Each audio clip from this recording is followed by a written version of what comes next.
नमस्कार. मी तंत्रज्ञान समन्वयक खंडागळे. आपण आज फुलंब्री, तालुका फुलंब्री, जिल्हा संभाजीनगर इथे उभा आहोत.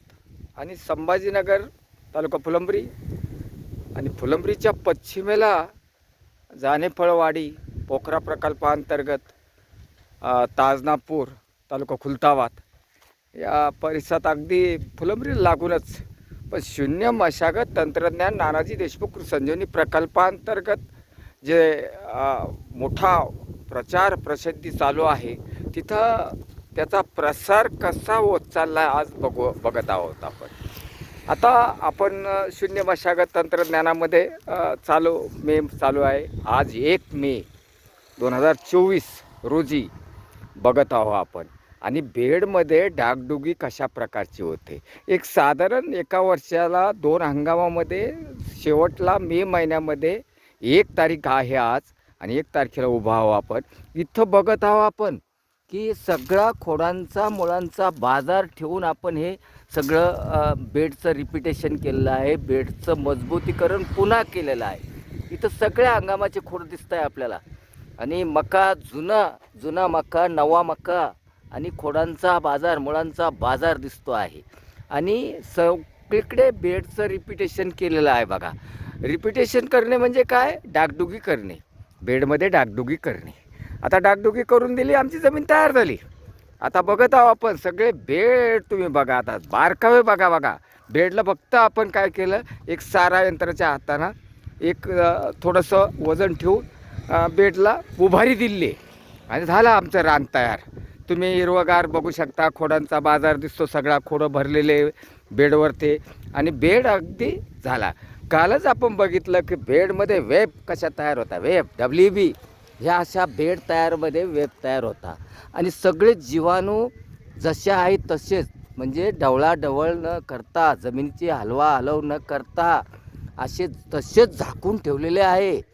आणि झाकून ठेवल्यामुळे जीवसृष्टी मरत नाही आणि ओलाव्यामध्ये तग धरून राहतात. हे बघत आहो आपण. बघा तुम्ही, सगळं अगदी व्यवस्थिशीर. ठिबकची नळी तशीच आहे, खोडं तसेच आहे, फक्त एक मातीची उभारी दिली आहे आपण बेडमध्ये. हे जाणून घेत आहो आपण. आणि बेड आपण कसा सरळ तसा आहे तसाच. आता हा साधारण 3ऱ्या हंगामामध्ये, म्हणजे 2 पिकांची खोडं 3ऱ्या हंगामामध्ये हा प्लॉट आपण बघत आहो.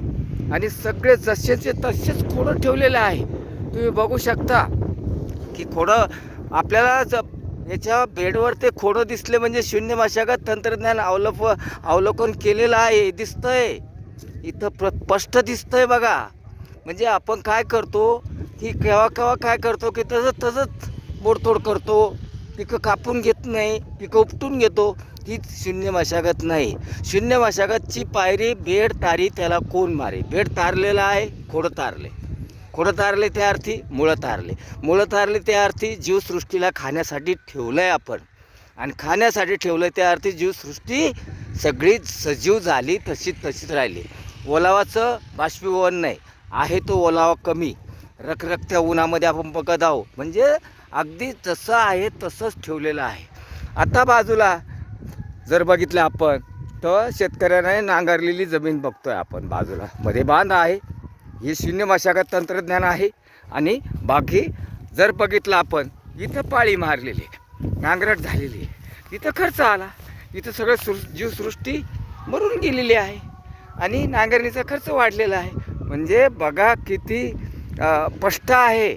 इथं जमीन थोडी खडे वर आले, सगळं वर आलं, काही उपयोग झाला नाही, सगळी जीवसृष्टी मरून गेली.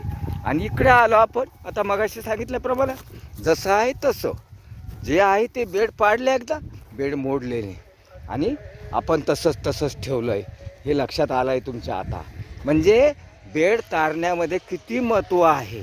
आणि जो बेड तारील त्याला कोणी मारणार नाही. मग स्पेल पडो, खाडं पडो, पावसाचा खंड पडो की पावसाची अतिवृष्टी हो, काही घेणं नाही आम्हाला. अतिचं पाणी झालं बाहेर निघून गेलं, कमीचं पाणी झालं थांबून गेलं. म्हणजे लक्षात येतं आपल्या आणि हा खोडांचा बाजार, मुळांचा बाजार तसाच ठेवला आहे. नानाजी देशमुख कृषी संजीवनी प्रकल्पाअंतर्गत तंत्रज्ञान आलेलं आहे. आणि एका प्लॉटमध्ये बघतो आपण 1 मे 2024मध्ये. आणि जानेफळ, वारेगाव आणि याच्या बाजूला म्हणजे फुलंब्रीहून तंत्रज्ञान कसं प्रसार होऊ लागलं. आणि फुलंब्री, टापरगाव अशा भागामधून, खामगाव अशा भागामधून तंत्रज्ञान बाहेर चाललं आहे आता. आणि आपण स्पष्ट दिसतोय. कोणी एखादा शेतकरी म्हणत की तुमचा एखादा तरी चांगला बेड हे ते दाखवा. ते आज स्पष्ट बघा तुम्ही आणि अभ्यास करा आणि सत्यता निवडा. सत्य का आहे आणि सत्य निवडलं, सत्य समजलं माणसाला की तो माणूस म्हणजे कधी फेल होत नाही. धन्यवाद. नमस्कार.